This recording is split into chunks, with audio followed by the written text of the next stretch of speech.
que ella es feliz y siempre está presente y gasta su tiempo solo en complacerme. Eres algo más que el amor de mi vida, eres el motivo de mis alegrías. Cuando estoy contigo no corren las horas, porque tienes todo lo que me enamora. Eres en pocas palabras la mejor de todas. Díselo, compadre, al oído, díselo. Es la mejor de todas. Y tú perdóname. La mejor amor.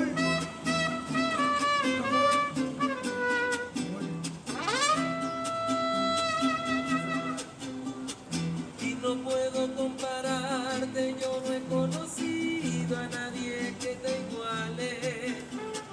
Eres la mejor de todas, para describirte las palabras sobran.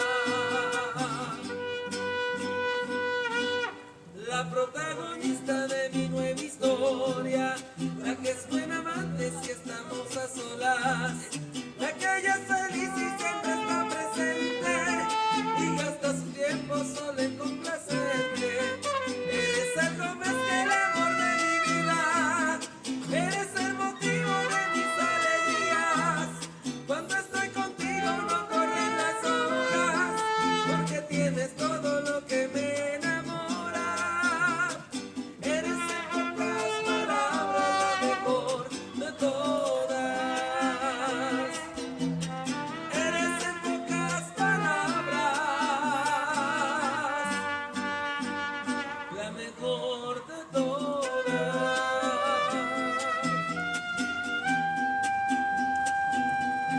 Así es el amor, júralo.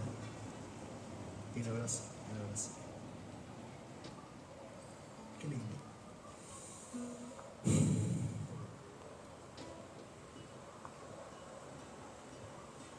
Y ahora sí.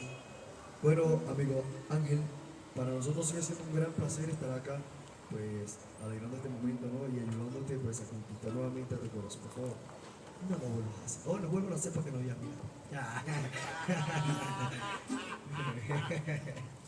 No, en serio, pero sí, sigan pasando bonito, muchachos. Les deseamos todo lo mejor, mucho éxito en su vida.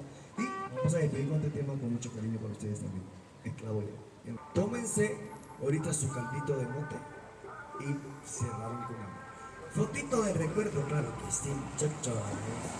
Selfies.